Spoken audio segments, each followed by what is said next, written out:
ಎಲ್ಲ ಧ್ಯಾನ ಮಿತ್ರರಿಗೆ ನಮಸ್ಕಾರಗಳು. ಗುರುಗಳಾದ ಬ್ರಹ್ಮಶ್ರೀ ಪಿತಾಮಹ Patriji, pyramid world foundation, PSSM, PMC ಎಲ್ಲ ಪಿರಮಿಡ್ ಮಾಸ್ಟರ್ಸ್ಗೆ ನಮಸ್ಕಾರ. ಇವತ್ತು ಧ್ಯಾನ 365 52ನೇ ದಿವಸ. ಇವತ್ತು ಭಾಳ ಮುಖ್ಯವಾದ ಒಂದು ವಿಚಾರಣೆ ಮಾಡೋಣ. ಈ ಕರ್ಮ ಸಿದ್ಧಾಂತದಲ್ಲಿ one of the most important subject ಅಂತಾನೂ ಹೇಳ್ಬೋದು. ಇದು ಭಗವದ್ಗೀತೆ ಶ್ಲೋಕದಿಂದ ಬರುತ್ತೆ. ಕ್ರೋಧಾತ್ ಭವತಿ ಸಮೋಹ, ಸಮೋಹಾತ್ ಸ್ಮೃತಿ ವಿಭ್ರಮ, ಸ್ಮೃತಿ ಭ್ರಂಸಾತ್ ಬುದ್ಧಿ ನಶೋ, ಬುದ್ಧಿ ನಶಾತ್ ಪ್ರಣಶ್ಯತಿ. ಈ ಶ್ಲೋಕಗಳ ಅರ್ಥ ಏನು, ಅದು ನಾವು ಲೈಫಲ್ಲಿ ಏನು ಇಂಪ್ಲಿಮೆಂಟ್ ಮಾಡಬೇಕು ಅನ್ನೋದು ಇವಾಗ ಆ ಸೈನ್ಸ್ ಅರ್ಥ ಮಾಡ್ಕೊಳ್ಳೋಣ. ಸಮೋಹ ಅಂದರೆ ಅಟ್ಯಾಚ್ಮೆಂಟ್. ಅದು ಎಲ್ಲಿಂದ ಹುಟ್ಟುತ್ತೆ ಅಂದರೆ ಕೋಪದಿಂದ ಅಟ್ಯಾಚ್ಮೆಂಟ್ ಹುಟ್ಟುತ್ತದೆ. ಈಗ ಮಹಾಭಾರತದಲ್ಲಿ ದುರ್ಯೋಧನ ಒಂದು ಮಾತು ಮಾತಾಡಿದಾನು, ಅದನ್ನು ನೋಡಿ ದ್ರೌಪದಿ ನಗ್ತಾಳು. ಆ ಒಂದು ಕ್ಷಣ ದುರ್ಯೋಧನಕ್ಕೆ ಕೋಪ ಬಂದಿದೆ. ನಗ್ದಿದ್ರೆ ಏನಿದೆ, ಆದರೆ ಅವರು ಅದನ್ನು ಬಿಟ್ಟಿಲ್ಲ. ಕೋಪ ಬಂದಿದೆ, ನನ್ನ ಮಾತನ್ನು ಕೇಳಿ ಅವರು ನಗ್ದಿದ್ರು, ಇವ್ರಿಗೆ ಕೋಪ ಬಂದಿದೆ. ಅವಾಗ ಏನಾಗಿತ್ತು, ಆ ಕೋಪ ಅಟ್ಯಾಚ್ಮೆಂಟ್ ಆಗಿದೆ. ಅವ್ರು ನಗಿದ್ರು ಒಂದ್ಸತಿಯೇ, ಅದು ಮತ್ತೆ ಮತ್ತೆ ಮತ್ತೆ ಮತ್ತೆ ಆ ಮನಸ್ಸಲ್ಲಿ ರಿಪಿಟೇಷನ್ ಆಗಿದೆ. ಯಾವಾಗ ರಿಪಿಟೇಷನ್ ಆಗಿದೆಯೋ ಆ ಕೋಪ ಆ ಒಂದು ವಿಷಯದ ಮೇಲೆ ಅಟ್ಯಾಚ್ಮೆಂಟ್ ಆಗಿದೆ. ಅವಾಗ ಏನಾಗುತ್ತೆ ಅಂದರೆ ಬುದ್ಧಿ ವಿನಾಶನ. ಬುದ್ಧಿ ಕೆಲಸ ಮಾಡಲ್ಲ. ಅವಾಗ ಅವ್ರು ಏನು ಮಾತಾಡ್ತಾ ಇದ್ದಾರೋ, ಏನು ಮಾಡ್ತಾ ಇದ್ದಾರೋ ಏನು ಯಾರಿಗೂ ಅರ್ಥ ಆಗಲ್ಲ. ಯಾಕಂದರೆ ಆ ಸಮೂಹ ಅನ್ನೋದು ಅವರ ಸೆನ್ಸಸ್ಸನ್ನು ಕಂಟ್ರೋಲ್ ಮಾಡಿದೆ. ಅವಾಗ ಏನಾಗಿದೆ, ಅವ್ರು ಏನು ಮಾಡ್ತಾ ಇದ್ದಾರೋ ಅದು ಅವ್ರಿಗೆ ಕಂಟ್ರೋಲ್ ಇಲ್ಲ. ಅವಾಗ ಬುದ್ಧಿ ಅನ್ನೋದು ಡೆತ್ ಆಗಿದೆ. ಈಗ ಮರಣ ಅನ್ನೋದು ಶರೀರಕ್ಕಲ್ಲ. ಯಾವಾಗ ಬುದ್ಧಿ ಕೆಲಸ ಮಾಡ್ತಾ ಇಲ್ವೋ, ಬುದ್ಧಿ ನಾಶನ ಆಗಿದೋ, ಅದು ನಿಜವಾದ ಮರಣ. ಆ ಮರಣದಿಂದ ಅವ್ರಿಗೂ, ಆ ಬುದ್ಧಿ ಮರಣದಿಂದ ದುರ್ಯೋಧನಕ್ಕೂ ನಾಶನ ಆಯಿತು. ಇಡೀ ಪ್ರಪಂಚಕ್ಕೆ ತುಂಬ ವಿನಾಶನೂ ಅವ್ರು ಕೊಟ್ಟಿದ್ರು. ಬುದ್ಧಿ ಅನ್ನೋದು ನಾಶನ ಆಗಬಾರ್ದು. ಒಂದು ಅಟ್ಯಾಚ್ಮೆಂಟ್, ಸಮೂಹ ಅನ್ನೋದು ನಮಗೆ ಬಂದಿದ್ದರೆ, ಬೇರೆ ಯಾರಾದರೂ ಅದರ ಮೇಲೆ ಬೆರಳಿಟ್ಟಿದ್ರೆ ಕೋಪ ಬರುತ್ತೆ. ಅದು ನಂದು ಕೋಪ ಬಂದ್ಬಿಡುತ್ತೆ. ಅವರು ನನಗೆ ಬೇರೆ ಯಾರಿಗೂ ನಾನು ಕೊಡಲ್ಲ, ಇವರು ನನ್ನ ಗಂಡ, ಇವು ನನ್ನ ಮಕ್ಕಳು, ಇದು ನನ್ನ ಊರು, ಇದು ನನ್ನ ಕಾರು, ಇದು ನಂದು ನಂದು ನಂದು ನಂದು. ಈ ಅಟ್ಯಾಚ್ಮೆಂಟ್ ಯಾವಾಗ ಬರುತ್ತೋ, ಬೇರೆ ಯಾರಾದರೂ ಅದರ ಮೇಲೆ ಬೆರಳಿಟ್ಟಿದ್ರು ಮಾತಾಡಿದ್ರು ಇವರು ಕೋಪ ಬಂದ್ಬಿಡು. ಈ ಅಟ್ಯಾಚ್ಮೆಂಟ್ಸ್ ಯಾವಾಗ ಜಾಸ್ತಿ ಆಗ್ತಾ ಹೋಗುತ್ತೋ ಈ ಭೌತಿಕ ವಿಷಯಗಳ ಮೇಲೆ, ಅವಾಗ ನಿಮ್ಮ ಬುದ್ಧಿ ಅನ್ನೋದು ಡೆತ್ ಆಗ್ಬಿಡುತ್ತೆ. ಅದೇ ನಿಜವಾದ ಡೆತ್. ಯಾರ ಮೇಲೇನೋ, ಯಾವೊಂದು ವಿಷಯದ ಮೇಲೇನೋ, ಯಾವೊಂದು ಫಿಸಿಕಲ್ ಥಿಂಗ್ಸ್ ಮೇಲೇನೋ ಸಮೂಹ ಅನ್ನೋದು ಇರಬಾರ್ದು. ಇದಕ್ಕೆ ನಾವು ಏನು ಮಾಡಬೇಕು ಅಂದರೆ, ಒಂದು ಆಲೋಚನೆಯಿಂದಾನೇ ಎಲ್ಲ ಶುರುವಾಗ್ತಾ ಇದೆ. ಆ ಆಲೋಚನೆ, ಈ ಮನಸ್ಸು ಅನ್ನೋದು ನಾವು ಆತ್ಮದ ಮೇಲೆ ಇಡಬೇಕು. ಯಾವಾಗ ನಿಮ್ಮ ದೃಷ್ಟಿ ಆತ್ಮದ ಮೇಲೆ ನೀವು ಇಡ್ತಿರೋ, ಅಲ್ಲಿ ಅಟ್ಯಾಚ್ಮೆಂಟ್ಸ್ನೂ ಬರಲ್ಲ, ಬುದ್ಧಿನೂ ಬದಲಾವಣೆ ಆಗ್ತಾನೆ ಇರುತ್ತದೆ. ಇದೇ ಫೋಕಸ್ಸು ಒಬ್ಬ ವ್ಯಕ್ತಿ ಮೇಲೆ, ಒಬ್ಬ ಆಬ್ಜೆಕ್ಟ್ ಮೇಲೆ, ಒಂದು ಮನೆ ಮೇಲೆ, ಒಂದು ವಿಷಯ ಮೇಲೆ ನಾವು ಇಟ್ಟಿದ್ರೆ ಅಟ್ಯಾಚ್ಮೆಂಟೂ ಬರುತ್ತೆ, ಬುದ್ಧಿನೂ ಹೋಗುತ್ತೆ, ಕರ್ಮನೂ ಬರುತ್ತೆ. ಇದೇ ಫೋಕಸ್ಸು ಆತ್ಮದ ಮೇಲೆ, ಒಂದು ಪುಸ್ತಕದ ಮೇಲೆ, ಒಂದು ಜ್ಞಾನದ ಮೇಲೆ, ಒಂದು ಸೇವೆ ಮೇಲೆ ನಾವು ಇಟ್ಟಿದ್ರೆ ಅಲ್ಲಿ ಅಟ್ಯಾಚ್ಮೆಂಟೂ ಬರಲ್ಲ, ಬುದ್ಧಿನೂ ಕಮ್ಮಿ ಆಗಲ್ಲ, ಯಾವ ಕರ್ಮನೂ ಬರಲ್ಲ. ಫೋಕಸ್ ಒಂದೇ.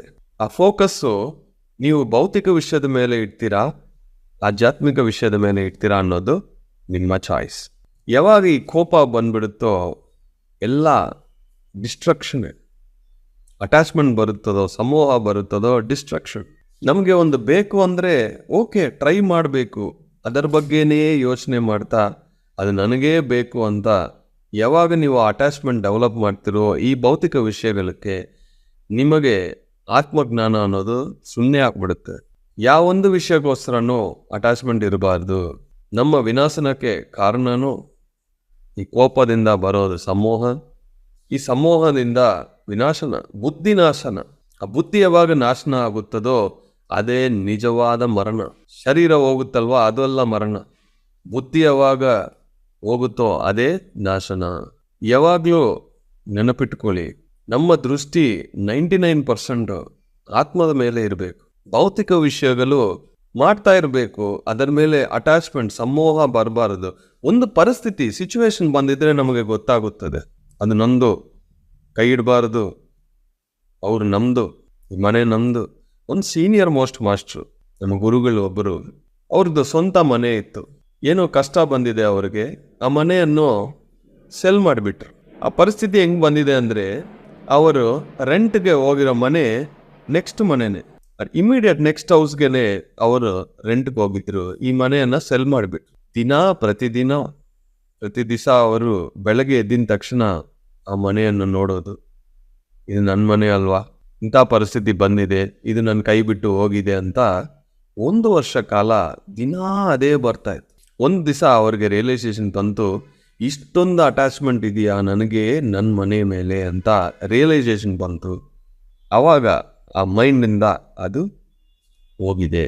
ರಿಪಿಟೇಷನ್ ಆಫ್ ಥಾಟ್ಸ್, ಅದೇ ಆಲೋಚನೆಗಳು ಮತ್ತೆ ಮತ್ತೆ ಮತ್ತೆ ನೀವು ಬರ್ತಾ ಇದೆ ಅಂದರೆ ಅದು ಒಂದು ಗಮ್ಮು ಥರ. ಒಂದು ವಿಷಯದ ಮೇಲೆ ನಿಮಗೆ ಅಟ್ಯಾಚ್ಮೆಂಟ್ ಜಾಸ್ತಿ ಆಗ್ತಾನೇ ಇರುತ್ತದೆ, ಸಮೋಹ. ಅದು ಯಾವಾಗ ಆಗುತ್ತದೋ ನಿಮ್ಮ ಬುದ್ಧಿ ಅನ್ನೋದು ಕಮ್ಮಿ ಆಗ್ತಾನೇ ಬರುತ್ತೆ. ಅದು ನಿಜವಾದ ಮರಣ. ಯಾವುದು ಶಾಶ್ವತವೋ ಅದರ ಮೇಲೆ ನಮ್ಮ ದೃಷ್ಟಿಯನ್ನು ಇಡಬೇಕು. ಈ ಭೂಮಿಯಲ್ಲಿರೋ ಈ ವಿಷಯಗಳ ಮೇಲೆ ಸ್ವಲ್ಪ ಇಟ್ಟಿದ್ರೆ ಸಾಕು, ಮತ್ತೆ ಅದು ಅಟ್ಯಾಚ್ಮೆಂಟ್ಸ್ ಇರಬಾರದು, ಅನುಭವಕ್ಕೋಸ್ಕರ.